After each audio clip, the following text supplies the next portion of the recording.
If you are a founder and your videos are not performing, do not worry. It's almost never the content that you are producing or your ideas or the way you're speaking. More than likely, the reason will be everything else around your video.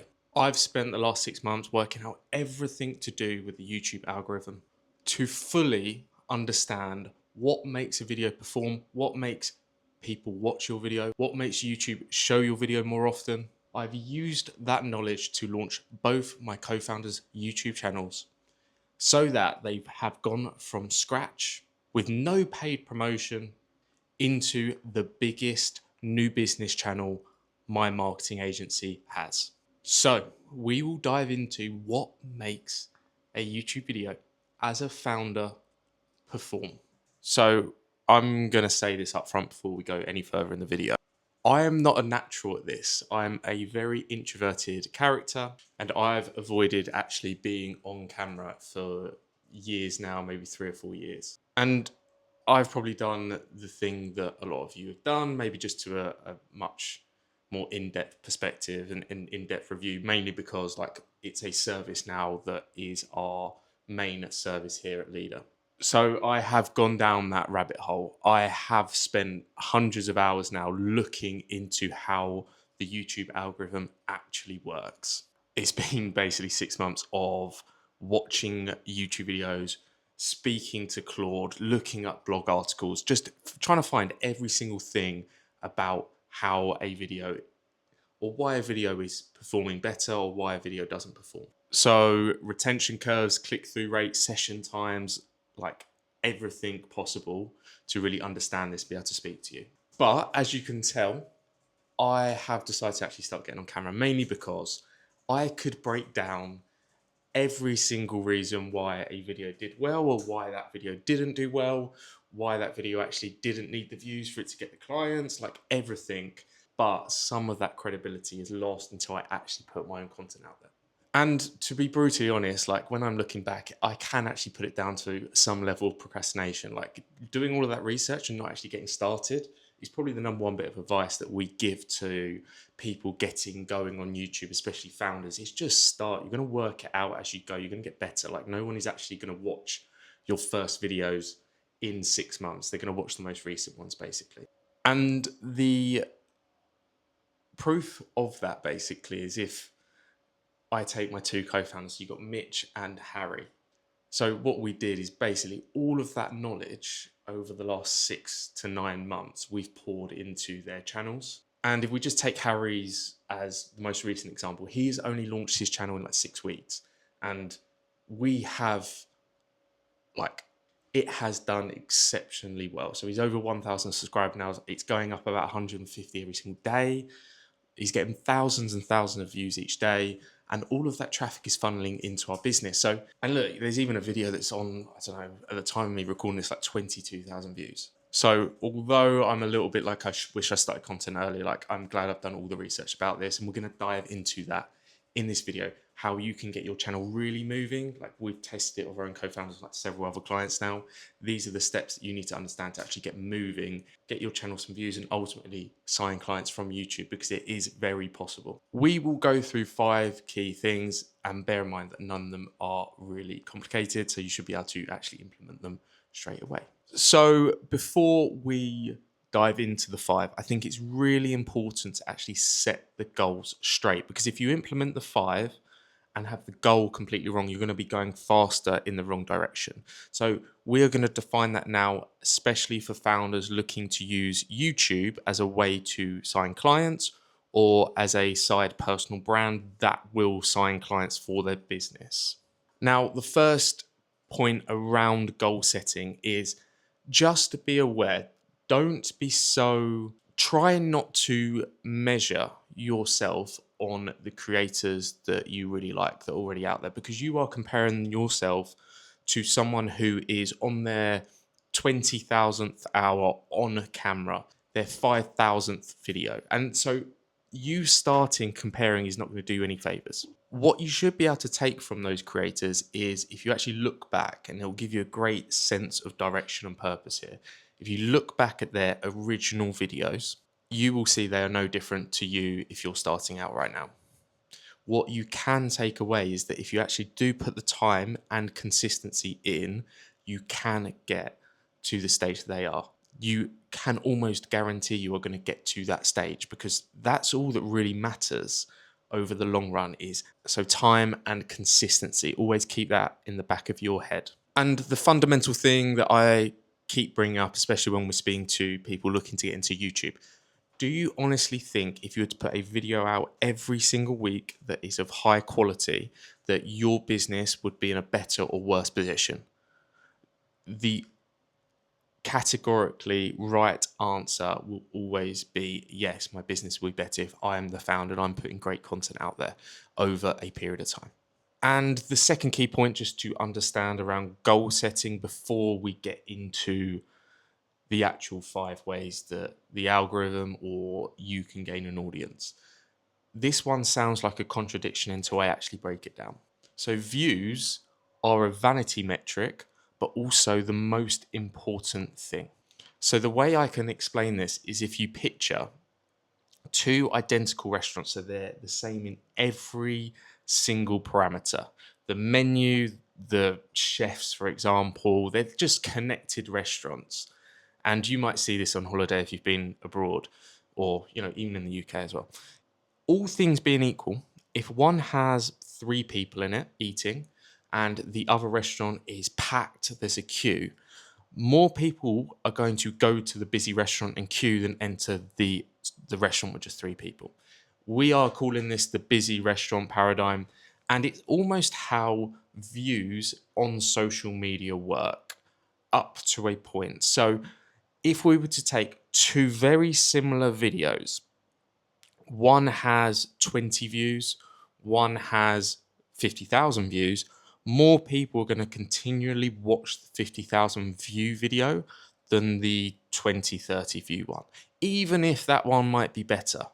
So views are going to be your friend, but it's very clear, and this is where the goal setting needs to come in. We do not want to completely optimize for views. We do not want to think complete clickbait, lies, get any reason for someone to get on the video. The videos are completely inflated on what we're actually talking about. That is not the metric that we're going to care about, especially as founders.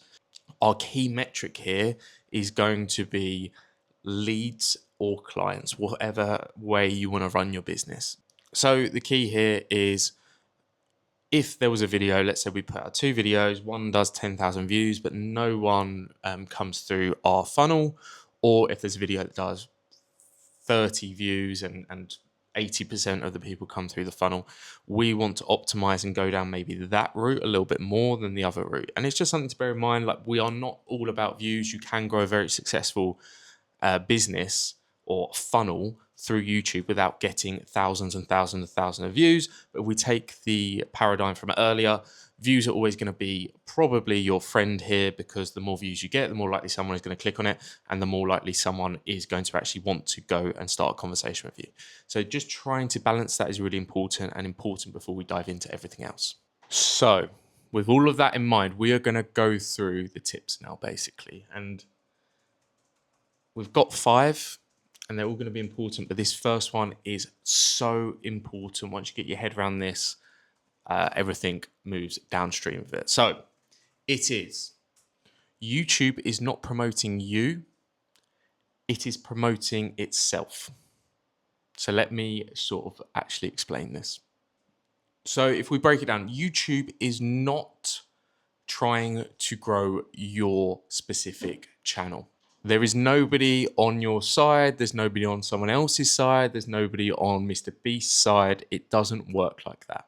The YouTube system, and we will use the word algorithm here, has one sole job: keep this person on the YouTube platform for as long as possible. So the word we're going to substitute in here is not watch time. We're going to use watch session. So picture every time someone logs onto YouTube, YouTube is working out if your video is a net positive on session time or a net negative, i.e., does someone click on your video, watch all of it, all of 20 minutes, then go into another one of your videos or a similar video and keep watching and be engaged? Or do they open up your video, completely turn off YouTube and go, "Do you know what? I don't want to watch any more YouTube. I'm going to move on to another platform." So let's break down the order of how that all works. First is impressions. And so the key thing here is a thumbnail. And your video, basically based off that thumbnail, it gets initially put in front of a few hundred people, not many people, and YouTube immediately is ranking like how actually engaging is this video or the start of this video. The second thing that YouTube is going to track here is going to be click-through rate. If no one clicks on your video, that's a great indication that that is actually going to be a negative on someone's YouTube session. If they see your video, they're not going to click on it, and then obviously that is there's no reason to show it to other people. Number 3 is something that's really important as well. It's going to be watch time of that specific video.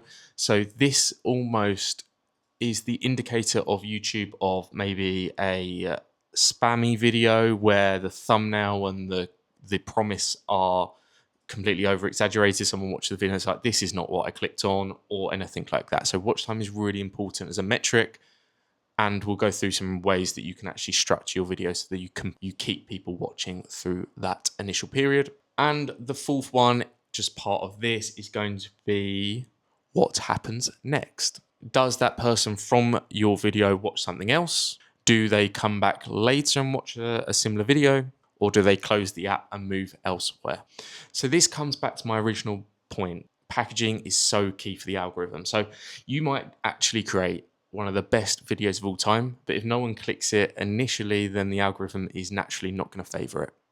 And then the second point here is the viewer's time or evening is the thing that you're looking to supply here. So we need to fit it around our audiences.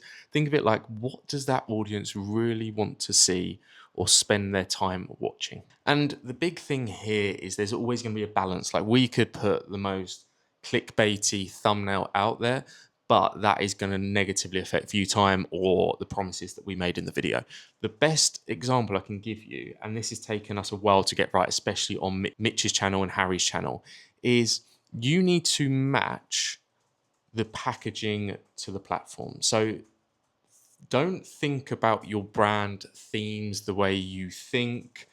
You might put the most professional branded thumbnail out there, no one clicks, and then this is all a bit of a waste of time. I think there's an example that I've heard on some podcasts, and it's like TV shows became a lot shorter once Sky came out because they were all vying for attention on that small timeline strip, someone to click on that channel to watch that TV show.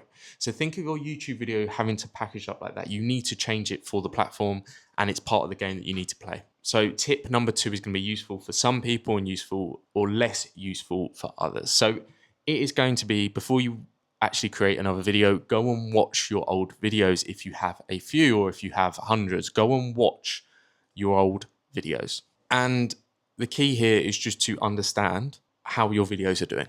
So go into your stats, have a look at some of your better performing videos, some of the worst performing videos, go and look at the stats. So is your viewer count super low? Then naturally you need to generally use tip 1 and think about the packaging of the video. If impressions are high, but the click-through rate is low, that means that it was shown to a lot of people and they didn't click through. Once again, it's a packaging problem. The third thing just to look at is if your click-through rate is really good, so you've actually got the packaging right on some of your videos, but the actual retention is super low, then you are not scripting your videos with the session time in mind. You are thinking, okay, we just got to get people to the video. Think slightly differently. And so the key thing that you need to just be aware of, look at the retention graph. We would say the hook and the way the hook sets up the rest of the video is the most important thing. So spend super long, especially if you're going to script your next video, on thinking about the hook. It needs to grab attention, it needs to create a core promise, and then it needs to just shepherd people to actually continue watching the video. And then just be aware of what video led to more subscribers and what video actually led to more potential people conversations or in your funnel. If you're nowhere near that stage yet, that's fine. It's more of a tip for people who have started their content and have an honest look before we go into the next steps. Step number 3, or tip number 3, is to craft out specific times in your week for researching. So pick a list of creators and be super clear on who they are. So go and pick 8 or 9 creators. Some are big, some are smaller, some are just above your level, and do a deep dive every week into the content that they recently put out. So, for instance, I wouldn't go and watch a Mr. Beast video here because it's going to be very different to probably the founder-led content that you're going to be putting out. But I might look at maybe some of Chris Williamson's content if it's like a vlog style or something like that as a great example. So the thing we're going to do here is we want to just have a look at their content and see the outliers. So compared to their subscriber count, what video did super well? And the key thing here is we're going to take a mix of creators, because let's say if a video from, I'm going to use Harry again, did 22,000 views and he's only got 1,000 subscribers, that's an outlier. Chris Williamson's video did 22,000 views based on his subscriber count, that would be a failure. So make sure you're looking at the multiplier. And what you're going to do is just make 4 or 5 analytical notes on one video from their channel each week, and maybe pick the top one to start with. The title, screenshot the thumbnail, take the transcript of their hook, then write out the story. So did they make 5 points? Did they make 3? What was the location? What was the background? Was it steady talking head? Was it on the move? Start building up these pictures. Give it 8 weeks of doing this and you're going to be able to analyze YouTube videos like you've never seen before. Because what we're trying to do here is we're not trying to completely copy other creators out there that have done well, because they have a completely different business and different background. We just need to find the core structure, parameters that we can still spin it into the way that we want to do our videos and then go from there. Now, tagged onto this is going to be tip 4. What we need you to do as well is start adding this in after a couple of weeks, is start analyzing the failures. So the key thing here is we want to actually see the lower multipliers. So what did they switch up for that video to do a lot worse? And based off your initial analysis, you might be able to actually pick this out very quickly. So if you've done this for 8 weeks, start adding this failure in, or a couple of weeks, and by the 8 weeks, you're going to be an expert. You can go, okay, that thumbnail was actually terrible. Their title, I would actually switch it out for this. Clicking on the video, the hook didn't do very well. So you will actually start to understand this. And once you start to actually understand this, you will be able to actually create scripts on your own that are like fantastic. Know what a good thumbnail looks like. Know what a great hook and why you say the things you do. It's going to be so important for the algorithm. Once again, I'm going to use the example of Harry's channel. So we can see some of his best performing videos are about LinkedIn strategies. And if you look here, the thumbnails are really tidy. We have a clear call out in the title. If you watch the video itself, the hook is really good. And the structure is very clear. It's going to give the clear DM strategy, for example, out step by step. If we dive into a video that's underperformed and it's one about him being a founder, like the lessons learned, this is a little bit less structured as a video. So people are, if we think about it, I don't think Harry's at that stage yet where people are watching him for his stories about being founders, but they are watching him for a strategy about LinkedIn. So there's 2 different types of videos. And I would say his more founder-led video is more aiming for the demographic who are going to sit down and watch it with dinner.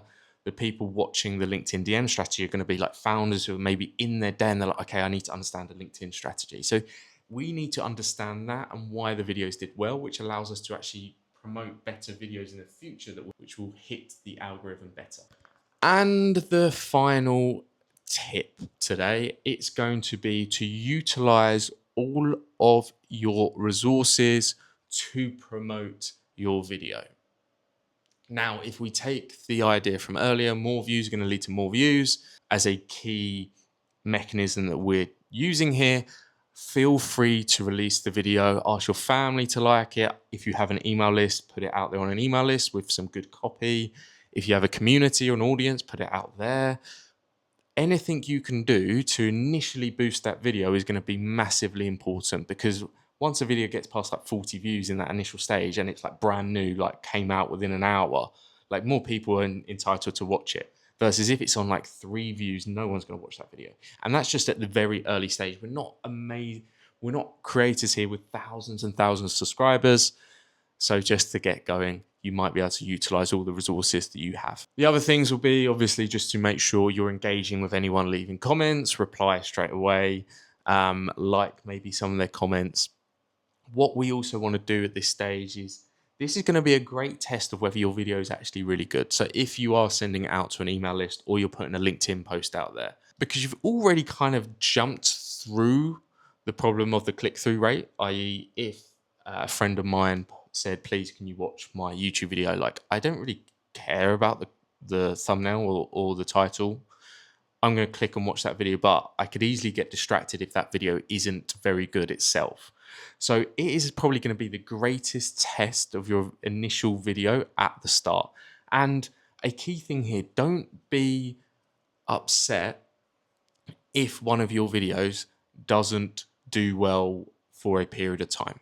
It's almost a fantastic test for you in a few weeks to try and repackage that video up in a better frame. So try a different title, maybe re-record a hook, try a different thumbnail.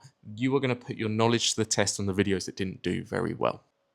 So those were the 5 tips that if I was a founder, well, like me, if you're a founder starting a founder-led YouTube channel for your business, then these are things just to get your head around, and they'll get you started basically getting some more views. Now we have quite an interesting offer at the moment. If you are maybe struggling to get going or struggling to get time out of your week to get long form content and a content engine out there, we have quite a unique offer at the moment. It's a free content week. So basically if you qualify, then we will script, we'll research, we'll wait for you to record, we will edit those videos, we will post them, we'll repurpose them across multiple different platforms. So LinkedIn, Instagram, YouTube Shorts. Like, picture a full content week, completely free, no contract. If you are interested in that, there is a link below where you can just go and fill out the initial onboarding details and see if you qualify. And also just look out for my video tomorrow. I'm going to be breaking down exactly what it is like to actually put videos out there as a founder and some of the secrets that we've learned in the time that we've been doing it, where you can save a bit of time or not. So thanks for watching. And yeah, see you in the next video, hopefully.